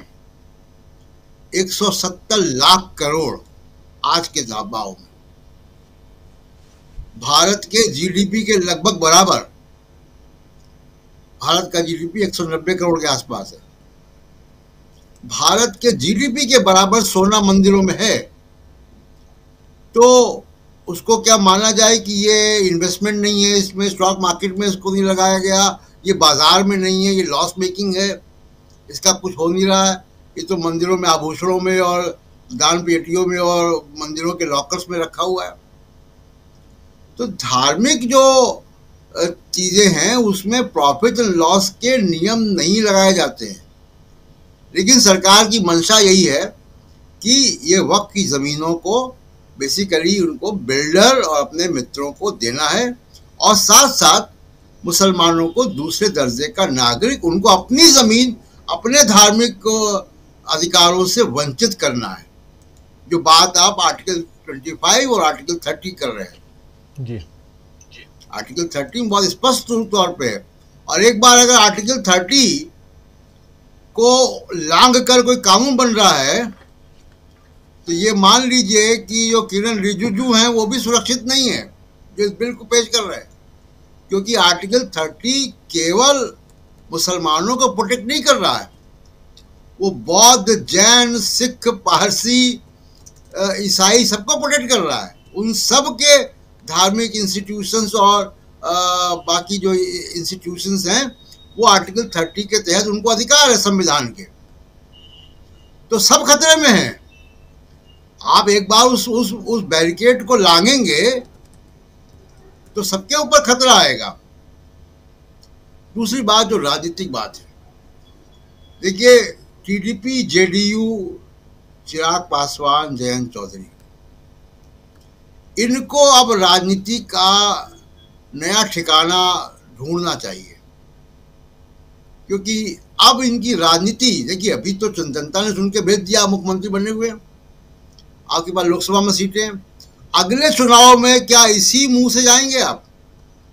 टीडीपी के जो एमपी बोल रहे थे वहां पे मैं उनको सुन रहा था, वो लगातार वो वक्फ बिल पे कम बोल रहे थे, वो लगातार इस पे बोल रहे थे कि उन्होंने अपने राज्यों में, अपने राज्य में उनकी सरकार मुसलमानों के लिए क्या क्या कर रही है, इतना डिफेंसिव है। लेकिन जब सबसे बड़ा हमला मुसलमानों पे हो रहा है संसद में, तब आप हमलावर के साथ हैं। तो इसको देखा जाएगा, तो इनकी राजनीति को मैं कह सकता हूं कि आज जो संसद में हुआ, और वोटिंग होगी अभी, और वोटिंग में दिख जाएगा किसने किसको वोट दिया। वोट दे ही रहे, जब पक्ष में बोल रहे तो वोट भी देंगे।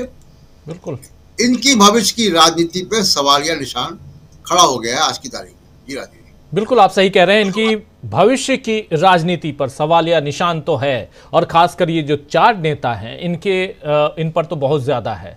सेकुलर बनने की कोशिश या सेकुलर बनने का दावा करने वाले नीतीश बाबू, सेकुलर बनने का दावा करने वाले चंद्रबाबू नायडू, सेकुलर बनने का दावा करने वाले चिराग पासवान, सेकुलर बनने का दावा करने वाले जयंत चौधरी, ये आज इस बिल के सपोर्ट में हैं। ये चारों इस बिल के सपोर्ट में हैं। इनकी भविष्य की सियासत क्या होगी ये आने वाला वक्त बताएगा, लेकिन आज एक बहुत ही अहम दिन, और आज लोकसभा में इसे पास करवाने में ये 4 नेता, इनकी पार्टियां जो हैं वो अहम रोल अदा करने वाली हैं। उससे पहले लगातार चर्चा जारी है और बीच बीच में हम लोग आपको ले चलेंगे और चर्चा में वहाँ क्या चल रहा है ये भी सुनाएंगे। ज़रा आना चाहता हूँ सुनील शुक्ला जी आपके पास। सुनील जी, ज़रा आपसे भी समझना चाहता हूँ कि क्या अब यहाँ से देश की सियासत को आप दिशा परिवर्तन करते हुए देखेंगे या वही है जैसे चल रहा है? धन्यवाद राजीव जी। ये जिन दलों का और जिन नेताओं का आपने नाम लिया, अमित शाह साहब ने अपने भाषण में कहा कि अगर 2013 का संशोधन नहीं हुआ होता तो इस बिल को लाने की आवश्यकता नहीं पड़ती। ये माननीय गृह मंत्री जी का बयान है जो आपने ही सुनवाया जी। 2013 का संशोधन क्या है? 2013 का संशोधन पूरे संसद ने सर्वसम्मति से पारित किया था। 2013 के संशोधन में भारतीय जनता पार्टी ने राज्यसभा और लोकसभा दोनों में इस संशोधन का समर्थन किया था। 2013 के में जब ये संशोधन पास हो रहा था, उस समय जयंत चौधरी साहब के पिताजी अजीत चौधरी साहब उसमें सरकार में मंत्री थे। जिस 2013 संशोधन की बात अभी साझी कर रहे हैं वो ये है। आज जब ये भाषण दे रहे थे टीडीपी के नेता, तो उनके भाषण को आप सुन लीजिए बस। वो कितना इस बिल को समर्थन देते समय किस तरह का एहतियात बरत रहे थे वो सबके सामने आ जाएगा। वो लगातार इन्होंने सब उन कारणों का उल्लेख किया कि वो किन वजहों से इस बिल का समर्थन कर रहे हैं, क्योंकि टीडीपी के द्वारा प्रस्तुत संशोधनों को इस बिल में शामिल कर लिया गया। ये कोई तर्क है? और जो संशोधन स्वीकार किए गए हैं, क्या वो अल्पसंख्यक समुदाय के हितों के अनुकूल हैं? उनके हितों का रक्षा करते हैं वो? जो ये पूरा का पूरा संशोधन किस बात के लिए? आप दावा क्या कर रहे हैं कि जो अल्पसंख्यक समाज का वंचित वर्ग है, गरीब है, विधवा महिलाएं हैं, आर्थिक रूप से विपन्न लोग हैं, उनको बेहतर अवसर देने के लिए या उनकी देखभाल करने के लिए संशोधन जरूरी है। किया क्या है आपने? 2022, 2023, 2023, 2024 इन दोनों वित्तीय वर्षों में भारत की सरकार ने वक्फ बोर्ड को 1 रुपया नहीं दिया है। 1 रुपये का भी अनुदान नहीं दिया है। और आप दावा कर रहे हैं कि अल्पसंख्यकों के हितों की देखभाल करने के लिए और वंचित समाज की देखभाल करने के लिए आप संशोधन ला रहे हैं। और पूर्व के वर्षों में आप चले जाइए, 2021-22, 2020-21, 2019-20, 2018-19, अगर मांग की गई है 4 करोड़ रुपए की तो मिला है 1 करोड़ रुपया।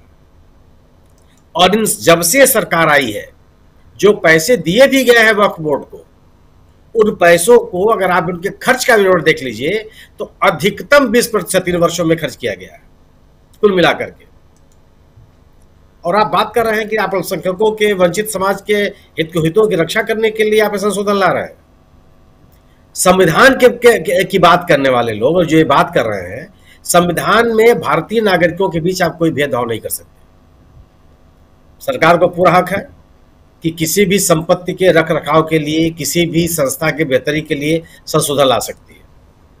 अगर आपको वक्फ बोर्ड या वक्फ की संपत्तियों के रख रखाव के लिए, पारदर्शिता के लिए संशोधन की आवश्यकता है, तो आपको जो अन्य समाज है उसके संशोधन की आवश्यकता क्यों नहीं है? उनके संपत्तियों के रख रखाव के लिए कोई कानून की आवश्यकता नहीं है? क्या हिंदू मठ मंदिरों या हिंदू संस्थाओं के लिए जो के पास जो सार्वजनिक संपत्ति है, उनके रख रखाव के लिए इस सरकार ने या इस देश में कोई केंद्रीय कानून है?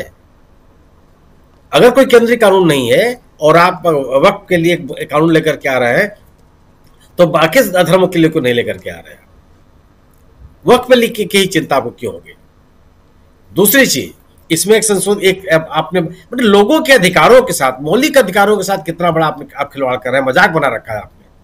हमारी संपत्ति है, धर्म परिवर्तन, हमारी संपत्ति को हम अपनी संपत्ति किसी को दे सकते हैं। आप क्या कर रहे हैं कि कोई गैर मुस्लिम वक्फ नहीं कर सकता, जबकि यह प्रतिबंध पहले नहीं था। गैर क्यों नहीं कर सकता? संपत्ति के अधिकार से वंचित कर रहे हैं उस व्यक्ति को। जिन लोग जो वक्फ की संपत्तियां हैं, उसमें कई सारी संपत्तियां ऐसी हैं जिसको गैर मुसलमानों ने दिया हुआ है। सुनील जी, थोड़ा सा रोकना चाहूंगा। गौरव गोगोई की एक और बाइट सुनाना चाहता हूं। गौरव गोगोई ने बिल्कुल शुरुआत से कह रहा हूं कि काफी एक तथ्यों के साथ बहुत ही शानदार भाषण दिया है। उनके भाषण का एक और अंश, एक और हिस्सा जरा सुन लेते हैं, चर्चा आगे बढ़ाएंगे और आपकी बात को पूरी करेंगे। जरा सुनिए गौरव गोगोई को। संघीय ढांचे पर एक आक्रमण था। आज इस सरकार का इस बिल के द्वारा 4 इनके मूल उद्देश्य। पहला मूल उद्देश्य है कि संविधान को कमजोर करना, टू डाइल्यूट द कॉन्स्टिट्यूशन। इनका दूसरा उद्देश्य है भ्रम फैलाना, to defame the minority communities of India. इनका तीसरा उद्देश्य है to divide the Indian society. हमेशा एक हमारे बीच में एक लिटिगेशन चलता रहे, मसला और बढ़ता जाए, ये उनका उद्देश्य है। और चौथा इनका उद्देश्य डाइल्यूट, डिफेम, डिवाइड, और चौथा इनका उद्देश्य है to disenfranchise the minority communities. आज माइनॉरिटी कम्युनिटीज के प्रति अपनी संवेदना जता रहे हैं। सर, कुछ हफ्ते पहले देश में विभिन्न जगहों में लोगों ने ईद की शुभकामनाएं एक दूसरे को दी। और क्या आपको पता है कहां इनकी डबल इंजन की सरकार ने लोगों को रास्ते पे ईद का नमाज भी पढ़ने नहीं दिया। और ये बात करेंगे आप अल्पसंख्यकों के प्रति अपनी संवेदना जताते हैं। मैं पूछना चाहता हूं कि आपके लोकसभा में कितने एमपीज अल्पसंख्यक हैं?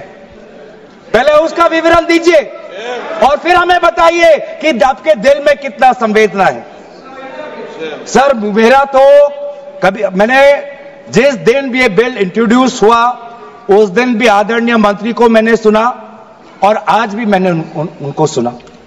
जिस दिन उन्होंने इंट्रोड्यूस किया उस दिन भी अगर आप उनका स्टेटमेंट पढ़े तो उन्होंने कहा कि इसको बिल लाने से पहले बहुत विस्तार रूप से।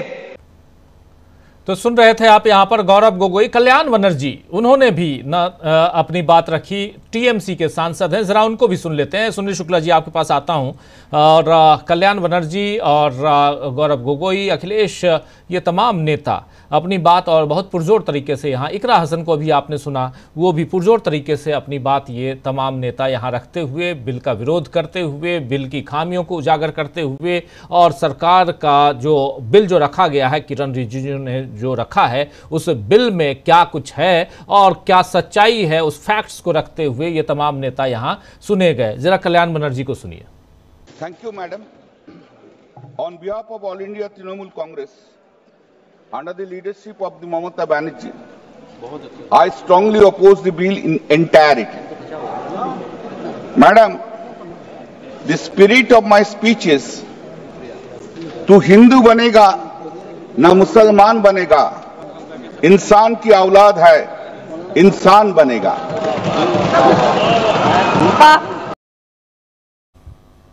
तो हिंदू बनेगा ना मुसलमान बनेगा, इंसान की औलाद है, इंसान बनेगा। ये गाना का हिस्सा है, उसकी लाइन है, लेकिन हमारे इस समाज का हिस्सा भी है। लेकिन आज क्या हो रहा है, ये वक्फ बिल की ही बात नहीं सुनील जी, लगातार हम लोग देख रहे हैं। अपनी बात आगे बढ़ाइए। तो उसके बाद इस संशोधन विधेयक में क्या कर रहे हैं कि साहब जो वक्फ की संपत्ति है उसका अभिलेखीकरण और उसका डिजिटाइजेशन यह आवश्यक किया जाएगा। इसी सरकार के मंत्री, मोदी सरकार के मंत्री 2019 में ये नकवी साहब ने कहा था कि 100% वक्फ की संपत्तियों का अभिलेखीकरण हो चुका है। नकवी साहब ने उसी सदन में कहा है कि 40%, 2019 में उन्होंने कहा था कि 40% वक्फ संपत्ति का डिजिटाइजेशन हो चुका है। किसकी बात करते हैं आप? किस आपकी बातों में कौन सा तर्क है? किस मौके पे आप क्या बोल रहे हैं और आज के मौके पे आप क्या बोल रहे हैं? जो आज ये बात कर रहे हैं, जिसकी बात अभी अनुराग ठाकुर कर रहे थे, जमीन का जिहाद, 2019 के चुनाव में भारतीय जनता पार्टी के घोषणा पत्र को पढ़ लीजिए आप। क्या कहा था उन्होंने अपने घोषणा पत्र में कि वक्फ की संपत्ति पे जो अतिक्रमण है उसको मुक्त करेंगे। तब आपको नहीं याद आ रहा था कि वो जमीन जिहाद है, लोग जमीन कब्जा कर रहे हैं, या वक्फ की संपत्ति के नाम पर लोगों की जमीन हड़प ली जा रही है? उस समय तो आपने एक शब्द भी नहीं बोला है। 2014 का भी भारतीय जनता पार्टी का घोषणा पत्र पढ़ लीजिए आप, यही बात कही गई है। यह भारतीय जनता पार्टी जब कर्नाटक में कांग्रेस के बीजेपी की सरकार थी, चुनाव के ऐन मौके पर इन्होंने अल्पसंख्यकों को मिले हुए आरक्षणों को छीन लिया था। और आप कहते हैं कि मैं अल्पसंख्यकों के हितों की बात करने के लिए आया है। जो अल्पसंख्यक समुदाय के वंचित मुसलमानों का जो वंचित समुदाय है उसके देखभाल करने के लिए आए हैं, उनकी महिलाओं, उनकी विधवा महिलाओं के हितों की रक्षा करने के लिए आप आए हैं। राजस्व के, अगर आपको ये पता है कि वक्फ संपत्तियों के तमाम विवाद है या वक्फ संपत्तियों का दुरुपयोग हुआ है, आप उसका समाधान कर दीजिए, प्रशासन आपके पास है। जो गौरव गोगोई ने कहा कि पिछले 1 वर्षों में अल्पसंख्यक मंत्रालय के संसदीय कार्य समिति की, संसदीय सलाहकार समिति, संसदीय समिति की जो बैठकें हुई हैं उसमें कितनी बार आपने चर्चा की? एक बार भी नहीं। इस विषय को लेकर के भारतीय जनता पार्टी और भारतीय जनता पार्टी की सरकार कितनी गंभीर है? और आपने इसमें, इस संशोधन में आप प्रतिबंध लगा रहे हैं, जिसकी मैं बात कर रहा था कि कोई गैर मुसलमान वक्फ नहीं कर सकता। क्यों नहीं कर सकता? हमारी किसी की संपत्ति है, किसी भारतीय नागरिक की संपत्ति है, वो अपनी संपत्ति उसका उपयोग जैसे भी करना चाहे उसे करे। आप कौन रोकने वाले हैं? और किन नियमों के तहत रोकेंगे आप? और अगर आप रोक रहे हैं तो क्या संवैधानिक, यह संविधान के अनुकूल है? इसी में एक आपने संशोधन किया है कि क्योंकि संविधान के अनुसार किसी को धर्म परिवर्तन करने से नहीं रोका जा सकता। धर्म परिवर्तन किसी भी नागरिक का अधिकार है, जबरदस्ती धर्म परिवर्तन पर रोक है। अगर कोई व्यक्ति धर्म परिवर्तन करके इस्लाम धर्म ग्रहण कर लेता है तो उसको 5 साल तक परीक्षा देनी पड़ेगी कि वह इस्लाम को मानता है कि नहीं मानता है। क्या अगर 5 साल तक उसको प्रतीक्षा करनी पड़ेगी तो जो पर्सनल लॉ है मुसलमानों के उस पर लागू नहीं होंगे, उससे आप वंचित कर देंगे उसको। और अगर आप वंचित करते हैं तो क्या संविधान के अनुकूल है? आप संविधान को संविधान रहने दीजिए ना। जो संविधान से अधिकार एक भारतीय नागरिक को मिले हुए हैं उसको कैसे छीन सकते हैं आप? राजस्व के मामले हमेशा से राज्य सरकारों का विषय रहा, लेकिन निश्चित रूप से इन विषयों पर भी केंद्र कानून बना सकता है, लेकिन ये संघीय ढांचे के अनुकूल होना चाहिए। वक्फ को लेकर के तमाम राज्य सरकारों ने अपने कानून बना रखे हैं। यह कानून जो ये संशोधन विधेयक आ रहा है वह उन तमाम राज्य सरकारों के कानून के विपरीत है। यह संघीय ढांचे का सम्मान है। यह पूरा का पूरा विधेयक केवल और केवल भारतीय जनता पार्टी और भारतीय जनता पार्टी की सरकार अपने मतदाताओं को संबोधित करने के लिए लेकर करके आई है कि वह अल्पसंख्यक समुदाय के लोगों को ठीक करने पर आमादा है, जो संदेश देना चाहती है अपने लोगों को ही। और उसकी निगाह वक्फ की संपत्ति पे है। वक्फ की संपत्तियों के लिए आप बार बार बात कही जाती है कि साहब जो वक्फ जो ट्रिब्यूनल है, ट्रिब्यूनल नहीं सुनवाई। कैसी नहीं होगी सुनवाई भाई? ढेर सारे ट्रिब्यूनल बना रखे हैं सरकार ने, कई ट्रिब्यूनल बने हुए हैं और उनके अनुसार ये नियम है कि उच्च न्यायालय में जाने के पहले आपको ट्रिब्यूनल को अप्रोच करना पड़ेगा। कैट क्या है? अभी तक ट्रिब्यूनल है।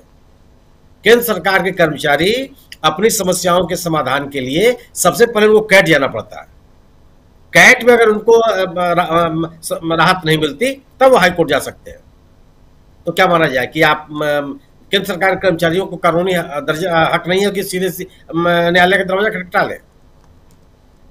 और वक्त की संपत्ति का जो दावा कर लिया वक्त के लोगों ने वो मान लिया गया। कितने मुकदमे लंबित हैं? और अगर मुकदमे उच्च न्यायालय में, सर्वोच्च न्यायालय में, विभिन्न जिला अदालतों में लंबित हैं तो क्या न्यायिक प्रक्रिया, न्याय का दरवाजा खटखटाना नहीं है? कौन सा नैरेटिव आप बना रहे हैं? और अगर ट्रिब्यूनल का होना इतना ही कानूनी एक तरह का कानूनी अवरोध है तो आपने बना क्यों रखे? सब खत्म कर दीजिए कि सभी मामले उच्च न्यायालय सुनेगा, कोई ट्रिब्यूनल की आवश्यकता नहीं। ढेर सारे ट्रिब्यूनल आपने बना रखे हैं, आपको उस ट्रिब्यूनल पर ले जाना है। तमाम इनकम टैक्स के ट्रिब्यूनल हैं, जीएसटी के ट्रिब्यूनल हैं, जो नदियों के जल का विवाद आता है उसके ढेर सारे ट्रिब्यूनल्स हैं। सरकार ने तमाम राहतें दी है, ये व्यवस्था कर रखी है, लेकिन किसी को भी उसके खिलाफ उच्च न्यायालय में जाने की रोक नहीं है। और आपने एक नई बात बता रहे हैं कि साहब आप कानून का सहारा नहीं ले सकते जी। एक नैरेटिव बनाने की कोशिश है तथ्यहीन बातों को लेकर के। और ये पूरा का पूरा जो संशोधन है, ठीक है, कोई बिल्कुल सही बात कही गौरव गोगोई ने कि कोई भी कानून परफेक्ट नहीं होता, समय समय पर आपको उसमें संशोधन करने पड़ते हैं, लेकिन संशोधन बेहतरी के लिए होते हैं। संशोधन अवरोध पैदा करने के लिए नहीं होते हैं। संशोधन आपका अपना पॉलिटिकल एजेंडा लागू करने के लिए नहीं होता। वक्फ की संपत्तियों आपने क्या किया पिछले 10 सालों में? वक्फ ट्रिब्यूनल में किसी जो व्यक्ति होता है मुसलमान तो होता नहीं है, वो कानून का जानकार होता है। कानून का जानकार को उसका होना आवश्यक है। आप उसको बेहतर कर देते हैं, कहते नहीं और अच्छे आदमी को हम लेके चले आएंगे। उन जो विवाद के मसले हैं उनका त्वरित समाधान करा देते, त्वरित निर्णय करा देते। 10 वर्षों तो कुछ आपने किया नहीं। तो यह सवाल सही है कि यह संशोधन सरकार की नीयत पर, भारतीय जनता पार्टी की नीयत पर सवाल खड़ा करता है। न तो यह संविधान की रक्षा है, न लोगों के मौलिक अधिकारों की रक्षा है, न ही संघीय ढांचे को सशक्तिकरण का तरीका है, और न ही अल्पसंख्यक समुदाय के हितों की रक्षा करता है, बल्कि भारतीय जनता पार्टी अपने पॉलिटिकल एजेंडे को बढ़ावा दे रही है।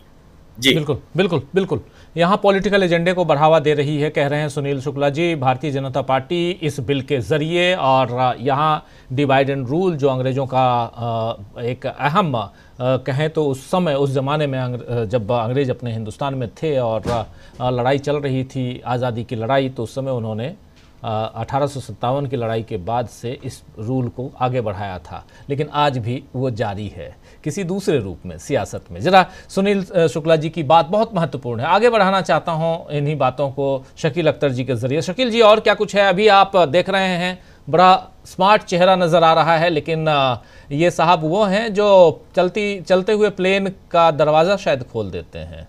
प्रशांत जी, सही कह रहा हूँ?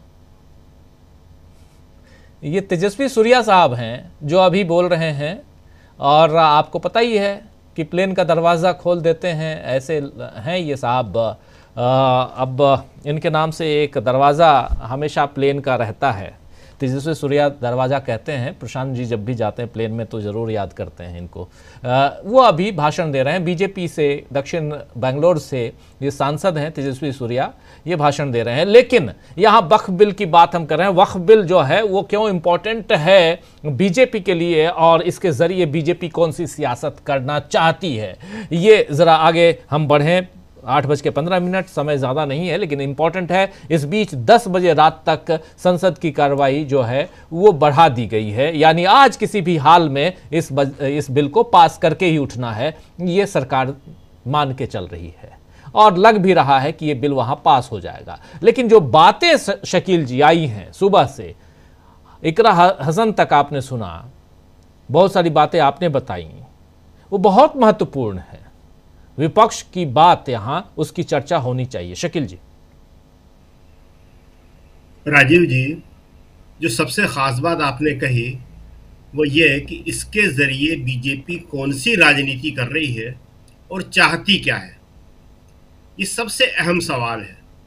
हम लोगों ने सारे भाषण सुने, काफ़ी देर हम बैठे रहे, सब कुछ सुना।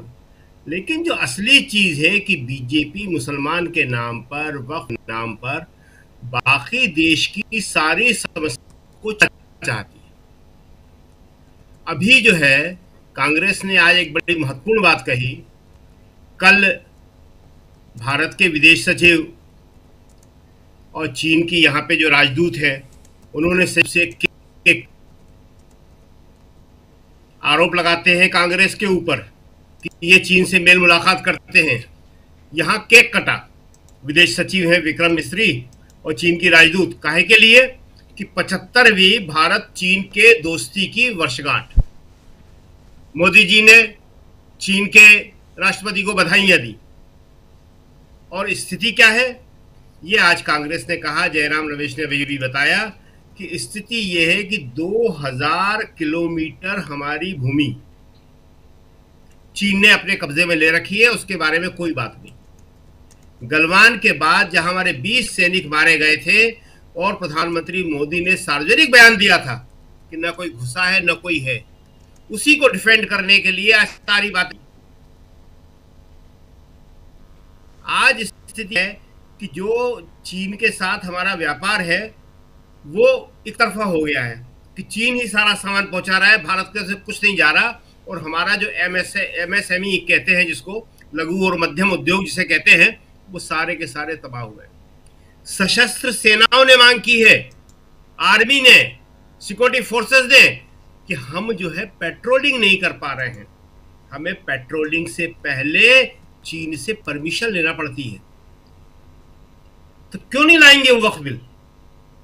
देश सुन नहीं रहा कोई भी, वो सिर्फ ये सुन रहा है कि मुसलमानों ने क्या क्या कर दिया और सरकार उससे मुक्त कराना चाह रही है। तो ये जो गंभीर समस्याएं हैं, चीन और अमेरिका देश की दो महाशक्तियां और दोनों की निगाहें भारत के ऊपर।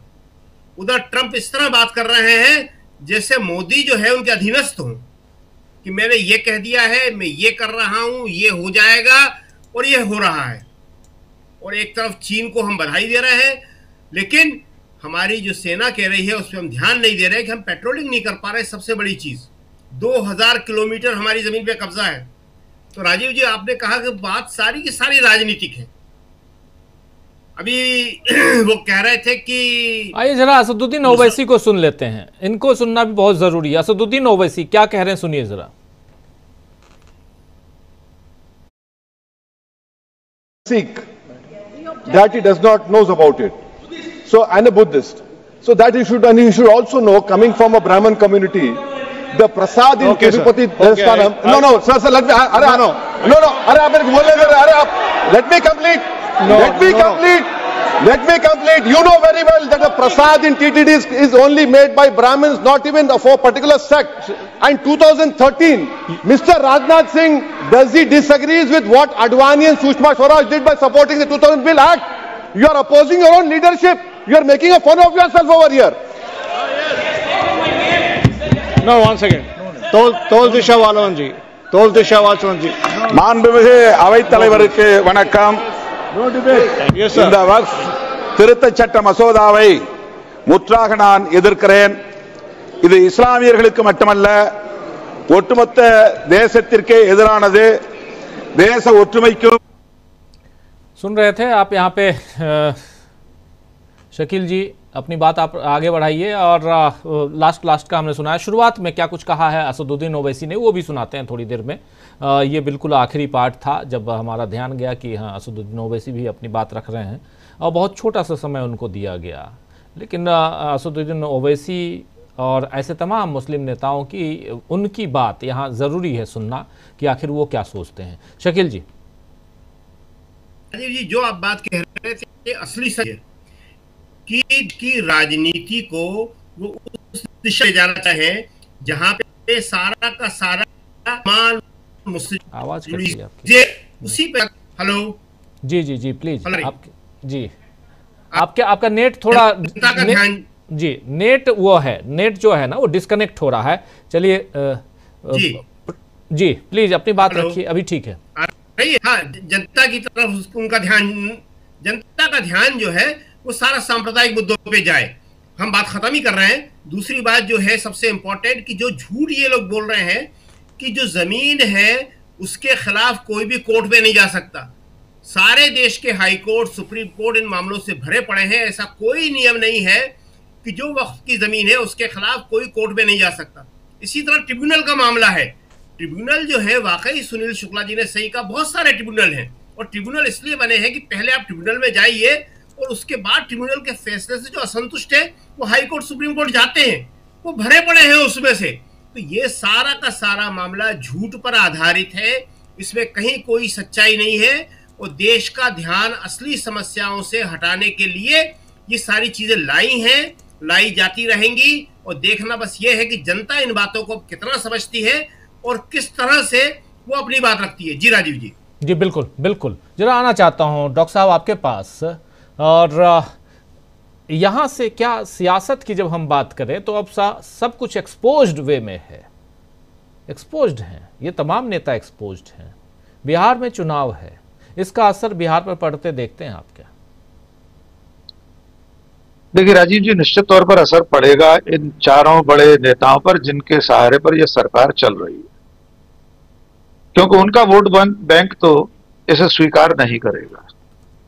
लेकिन अब तक हमने पूरी बातचीत में लगभग जितने भ्रम सरकार और सरकार के समर्थक तत्वों ने, मीडिया ने, भोंपू मीडिया ने कायम किए थे, उनमें से काफी चीजों का खुलासा हो गया है। एक तो छोटी छोटी बातें और दर्ज करा देते हैं। आम लोगों के, दर्शकों के लिए जानना बहुत जरूरी है कि वक्फ को लेकर इस तरह का भ्रम है कि वक्फ बोर्ड जिसको कह दे वो जमीन उनकी हो जाती है, जबकि प्रावधान यह है कि बाकायदा उसकी जांच पड़ताल होती है, पहले बोर्ड फिर प्रशासन उसको अंतिम रूप देता है। कोई भी जमीन इस तरह वक्फ बोर्ड दावा नहीं कर सकता कि उसकी है, या कोई व्यक्ति जब दान देता है तब भी उसकी पूरी पड़ताल होती है, उसके बाद ही जाता है। और ये जो अभी शकील साहब कह रहे थे, बाकायदा उसका एक्ट है, वक्फ एक्ट 1995 धारा 83(9), इसका प्रावधान है कि जो ट्रिब्यूनल है उसने अगर कोई फैसला किया है तो उसके खिलाफ हाई कोर्ट, सुप्रीम कोर्ट में जा सकते हैं। लेकिन पूरे देश में यह भ्रम बना दिया गया है कि जो वक्फ ट्रिब्यूनल है वो अंतिम है, उसमें कोई मौलवी मौलाना नहीं होते, उसमें न्यायिक अधिकारी होते हैं, सरकारी अधिकारी होते हैं। जी। एक और भ्रम है कि सरकारी जमीनों पर कब्जा हो जाता है। किसी भी सरकारी जमीन पर वक्फ बोर्ड इस तरह कब्जा नहीं कर सकता। इसके उलट वक्फी जमीनों पर कब्जे हैं, उनसे निजात मिलना अभी बाकी है। दूसरी बात यह है, अंतिम बात मैं कहना चाहता हूं कि ये जो बात आई थी शुरू में कि दूसरे धर्म के लोग, जो इसकी सेंट्रल काउंसिल है उसमें 22 लोग होने वाले हैं, अगर उसमें सचमुच दूसरे धर्म के लोग होंगे तो भविष्य में बाकी धर्मों पर भी ये खतरा पैदा हो जाएगा। अगर सिख संगत अभी खामोश बैठी है तो उन्हें भी इस बात के लिए तैयार रहना चाहिए कि कल को शिरोमणि गुरुद्वारा प्रबंधक समिति में हिंदू, मुसलमान, जैन, बौद्ध, सिख, ईसाई, क्षमा कीजिए, ईसाई कोई भी शामिल कर देगी सरकार। और अंतिम बात, पसमानदा का बहुत जिक्र होता है। ये सरकार और बीजेपी आमतौर पर यह दावा करते हैं कि वे उनके सबसे ज्यादा हितैषी हैं, सरपरस्त हैं। अभी प्रशांत जी ने उदाहरण भी दिया। अब तक देश में जो बहुत बड़ी बड़ी घटनाएं हुई हैं, नरोदा पाटिया, बेस्ट बेकरी, मुजफ्फरनगर, बिल्किस बानो, ये सब पसमानदा है। तो इस कट्टरपंथी हिंदू तबके का शिकार भी सबसे ज्यादा पसमानदा मुसलमान होते रहे। और आज का अगर ये बिल इसी रूप में आया जैसा सरकार चाहती है तो ये सचमुच में संविधान के तमाम सारे अनुच्छेदों के खिलाफ है, मूल अवधारणा के खिलाफ है। इसलिए मैं आपके सवाल पर फिर लौटता हूं, नीतीश कुमार हो, चंद्रबाबू नायडू हो, चिराग पासवान हो, जयंत चौधरी हो, इन सबको अपने मतदाता के सवालों का जवाब देना पड़ेगा। और अंतिम बात जो अभी हमने आखिरी में सुन पाई कुछ सेकंड के लिए, असदुद्दीन ओवैसी की बात, उन्होंने ठीक कहा कि राजनाथ सिंह क्या लालकृष्ण आडवाणी, सुषमा स्वराज अपनी ही पार्टी के नेताओं के फैसले का विरोध कर रहे हैं। पिछले संशोधन के वक्त आप सब शामिल थे उसमें, जैसा कि सुनील जी ने भी बताया, सर्वसम्मति से संशोधन हुआ था वो। तो अभी इस बिल के पारित हो जाने के बाद फिर देखना होगा ये राजनीतिक दल जब घर लौट कर जाएंगे कल दिल्ली से तो क्या जवाब देते। जी राजीव। बिल्कुल बिल्कुल, ये आखिरी लाइन आपकी बहुत महत्वपूर्ण है कि उसके बाद ये क्या जवाब देते हैं प्रशांत टंडन जी। तो जेडीयू की तरफ से ललन सिंह बोल रहे थे और जिस तरीके से उनके आर्गुमेंट थे, मुझे नहीं लगता कि बिहार के चुनाव में जेडीयू इन ललन सिंह के भाषण के बाद मुसलमानों का वोट मांग पाएगा। बिल्कुल एक खाटी आरएसएस बीजेपी के नेता की तरह उन्होंने भाषण दिया है। अब आरएसएस बीजेपी की तो राजनीति वही है, वो तो कहते हैं मुसलमानों का वोट हमको नहीं चाहिए। क्या ये जेडीयू ये कर पाएगा? क्या चिराग पासवान ये कर पाएंगे?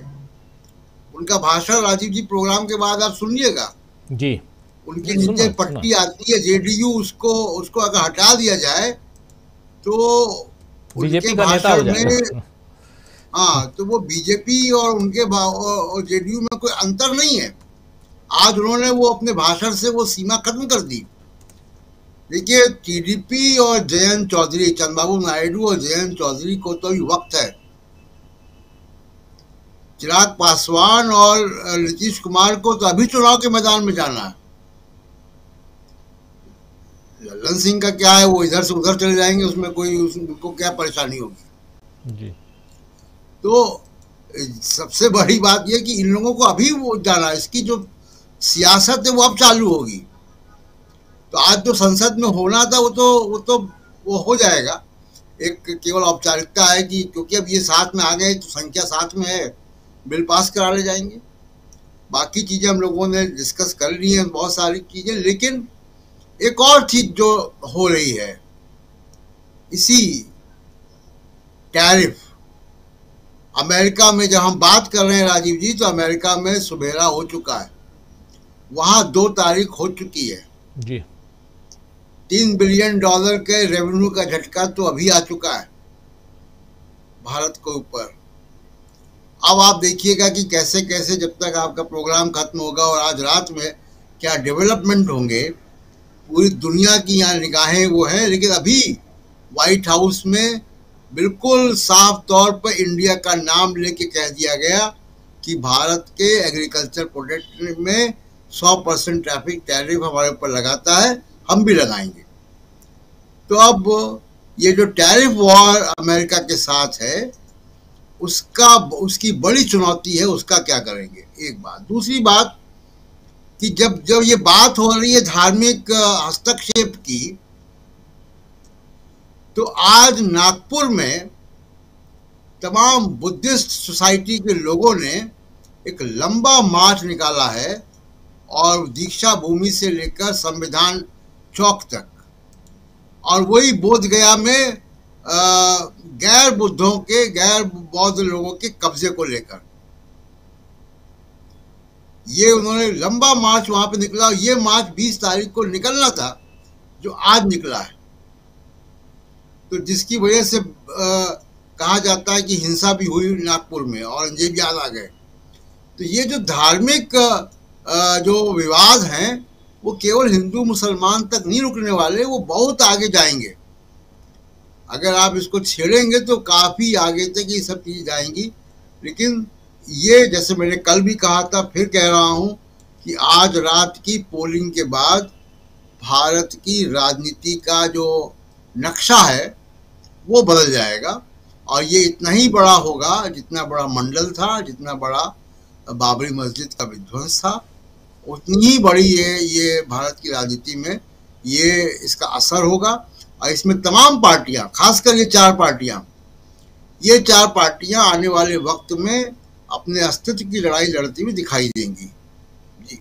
जी बिल्कुल बिल्कुल, आप सही कह रहे हैं। ये 4 पार्टियां जो हैं, इनका एक तो चेहरा जो है वो उजागर हो चुका आज, और इसके बाद ये आगे अपने अस्तित्व की लड़ाई लड़ती हुई नजर आएंगी। ज़रा क्लोजिंग कमेंट के लिए आता हूँ, जल्दी से समय खत्म हो चुका है। सुनील शुक्ला जी शायद नहीं हैं, लेकिन शकील जी आपके पास, और बहुत इम्पोर्टेंट शकील जी, क्या 2 घंटे बढ़ा दिया गया है? 2 घंटे चर्चा के समय को बढ़ाया गया। अब 10 बजे तक, पहले 8 बजे तक ही चर्चा होनी थी, 8 घंटे की जगह अब 10 घंटा।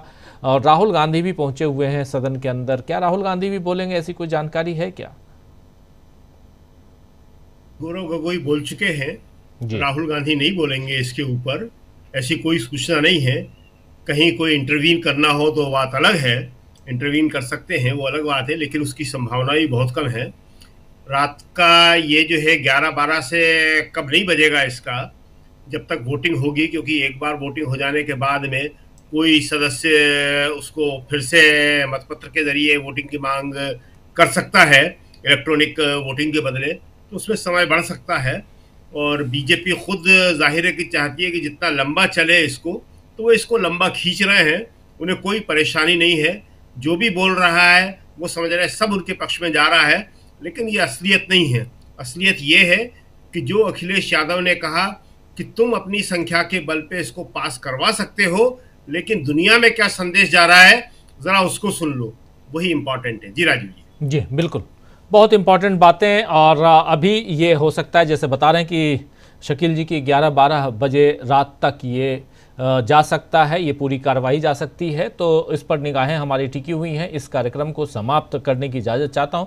बहुत बहुत शुक्रिया शकील जी आपका, बहुत शुक्रिया प्रशांत टंडन जी, और बहुत बहुत शुक्रिया हमारे और दोनों साथी डॉक्टर राकेश पाठक जी और सुनील शुक्ला जी, आप सबका, आप तमाम साथियों, आप सबका भी शुक्रिया अदा करता हूँ। संजीव सैनी जी हमारे साथ जुड़े हुए हैं, विद्याधर एन प्रभु भी जुड़े हुए हैं,